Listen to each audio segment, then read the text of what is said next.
అందరికీ నమస్కారం. Welcome to మనం టీవీ. నేను మీ పవన్ బేస్వాడ. మనతో పాటు స్టూడియోలో అందుబాటులో ఉన్నారు సామాజిక విశ్లేషకులు ప్రముఖ ఆర్జే శేఖర్ భాష గారు. సార్ నమస్తే. ఏప్రిల్ 19 ఢిల్లీ నడిబొడ్డున జంతర్ మంతర్ వేదిక ఏం జరగబోతా ఉంది, దానిలో మీరు కూడా భాగం కాబోతున్నట్టు తెలుస్తుంది.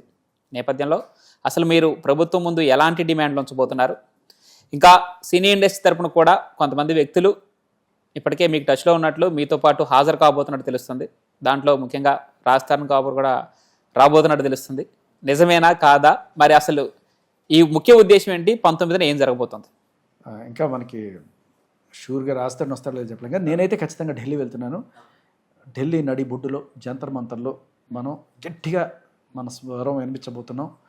మగవాళ్ళకి జరుగుతున్న అన్యాయం కోసం హీ టీమ్స్ రావాలి, పురుషుల కోసం మెన్స్ కమిషన్ రావాలి అని చెప్పి నేనే కాదు దేశవ్యాప్తంగా నలుమూలల నుంచి వచ్చి అక్కడ చేరుకోబోతున్నారు. అతుల్ సుభాష్ సంబంధించిన తన ఫ్యామిలీ మెంబర్స్ కూడా అక్కడ వచ్చి ఈ ధర్నాలో పాల్గొనబోతున్నారు. అండ్ అలాగే ఇక్కడ మనకి చాలామంది రీసెంట్గా చనిపోయారు, ఒక సైంటిస్ట్ కూడా చనిపోయారు. సో రోజు రోజుకి క్రైమ్ అగెన్స్ట్ మెన్ అనేది పెరుగుతుంది. మీరు గమనిస్తే ఈ క్రైమ్ అగెన్స్ట్ ఉమెన్ అనేది ఫస్ట్ నుంచి ఉన్నదే కానీ బట్ క్రైమ్ అగెన్స్ట్ మెన్ అనేది పెరుగుతుంది విపరీతంగా. అంటే ఇట్స్ లైక్ 10 times పెరుగుతుంది. రోజు అదే న్యూస్, పేపర్ చూస్తే టీవీ చూస్తే అదే న్యూస్. ఇందాక ఎవరో ఖమ్మంలో ఒక ఆవిడ సుపారీ ఇచ్చి ప్రియుడితోటి భర్త హత్యకి ప్లాన్ చేసింది. మొన్న ఒక ఆవిడ చంపించేసింది ఏకంగా మొగుడిని. పిల్లల్ని చంపించేస్తున్నారు, 3 పిల్లల్ని చంపేశారు. కళ్ళ ముందు కనబడుతున్నాయి. ఆత్మహత్యలు చేసుకొని చచ్చిపోతున్నారు వాళ్ళు పెట్టే కేసులకి. ఆడవాళ్ళు మగవాళ్ళని వేధించడం అనేది మామూలుగా తిట్లు శాపనార్థాలు కొట్టడమే కాకుండా అంతవరకే తట్టుకోదు. చట్టంతో కలిసి వాళ్ళు వేధిస్తున్నారు. సో ఈ చట్టాలు కేవలం ఆడవాళ్ళకి మాత్రమే కొన్ని ఉంటాయి. అంటే ఇప్పుడు సపోజ్ ఒక ఆడదొచ్చి నేను 10 బూతులు తిట్టింది అనుకో సార్, నువ్వు కేసు పెట్టడానికి లేదు. అదే మగాడెళ్ళి ఒక మామూలుగా 4 తిట్లు తిట్టినా లేకపోతే ఇట్లా వేలు చూపించినా కూడా నీ మీద కేసు పెట్టచ్చు. సో అటువంటి చట్టాలున్న దరిద్రపు సమాజంలో ఉన్నాము.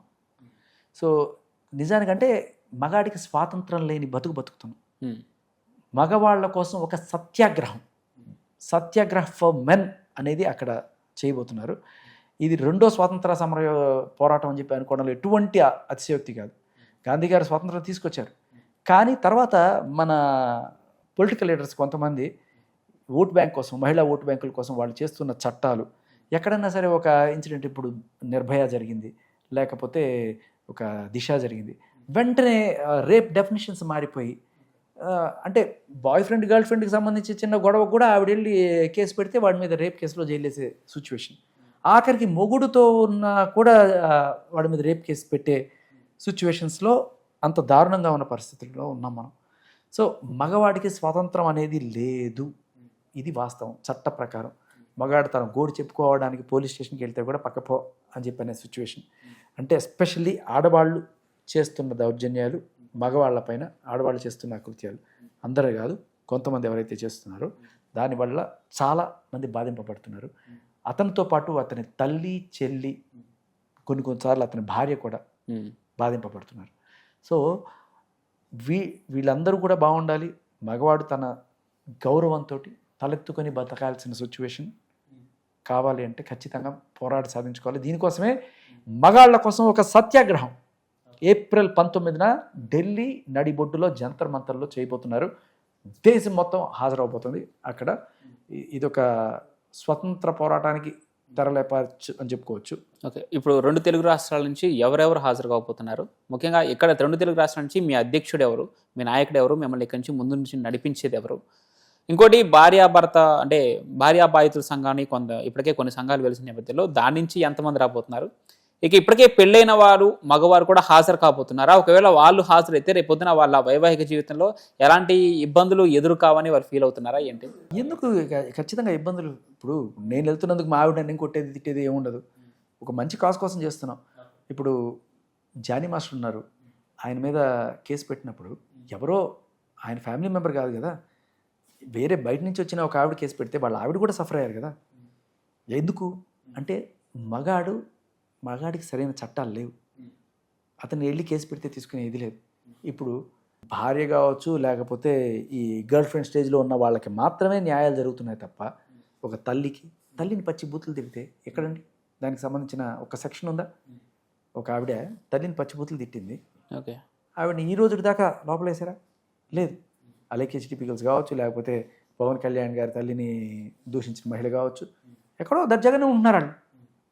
నాటకాలు ఇంకా మాకు వాళ్ళు వీళ్ళు మమ్మల్ని తిట్టేస్తున్నారు, మా జీవితాలు నాశనం అయిపోతున్నాయని చెప్తున్నారు తప్ప నీ బూతే నీ భవిష్యత్తు.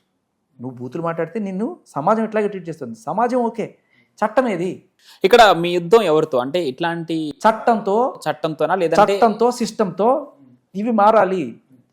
జెండర్ బయాస్ లాస్ పోవాలి. ఇప్పుడు ఒక ఉమెన్ని గనక ఎవరన్నా ఒక మగవాడు ఇలా తిడితే when a women is scolded like this, ఈ సెక్షన్ అప్లై అవుతుంది. ఇది కాదు, వెన్ ఎ పర్సన్ అని రాయండి. ఉమెన్ అయితే ఏంటి, మెన్ అయితే ఏంటి. సరే కొట్టాడు అనుకుందాం, ఒక మగాడు ఒక ఆడదాన్ని కొట్టాడు, ఆ అమ్మాయి గట్టిగా దెబ్బలు. సరే ఆడది కొడితే మగాడికి పెద్ద దెబ్బ తగలదు కదా, అందుకని కేసులు పెట్టాం.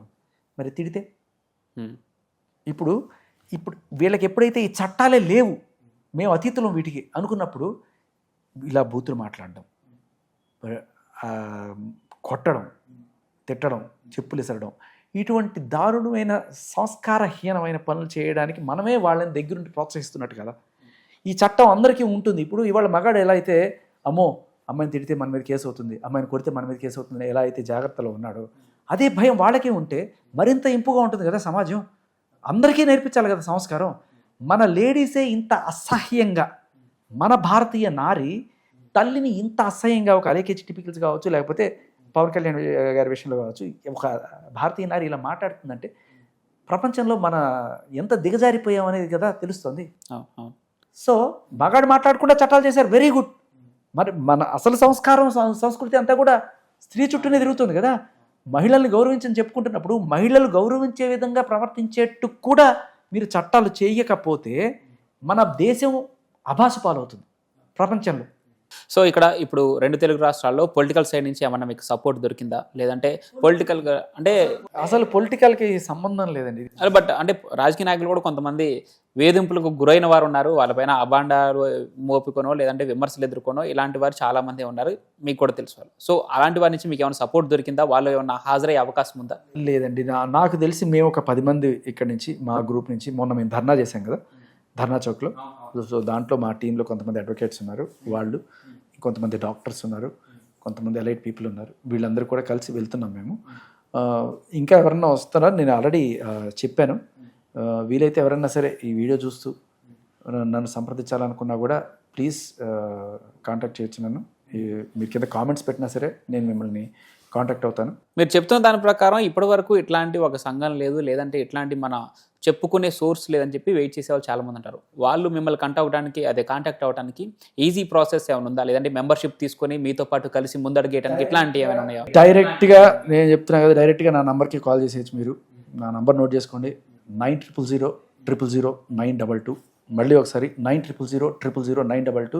మీరు నాకు వాట్సాప్ మెసేజ్ పెట్టండి, మేము రావాలనుకుంటున్నాం, సపోర్ట్ చేద్దాం అనుకుంటున్నాం మెన్స్ కమిషన్ అండ్ అలాగే హీ టీమ్స్ కోసం అని చెప్పండి. I will get in touch with you. And ఇది నా వరకు ఇక్కడ లోకల్లో హైదరాబాద్లో. బట్ మీరు ఢిల్లీలో డైరెక్ట్గా ఆయన కాంటాక్ట్ అవ్వాలనుకుంటే ఆ నెంబర్ కూడా మీరు చెప్తాను. ఇది అతుల్ సుభాష్ నర్క చనిపోయిన వాళ్ళ బ్రదర్ ఆయన ఆర్గనైజ్ చేస్తున్నాడు. ఆయనకు సంబంధించిన నెంబర్ 888-498-498. ఏ చట్టం అయితే మగాళ్ళకి ఉరితాడుగా మారుతుందో అదే ఫోన్ నెంబర్లో పెట్టాడు ఆయన.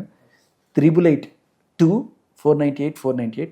ఇది నా నెంబర్ అయితే 9000000922.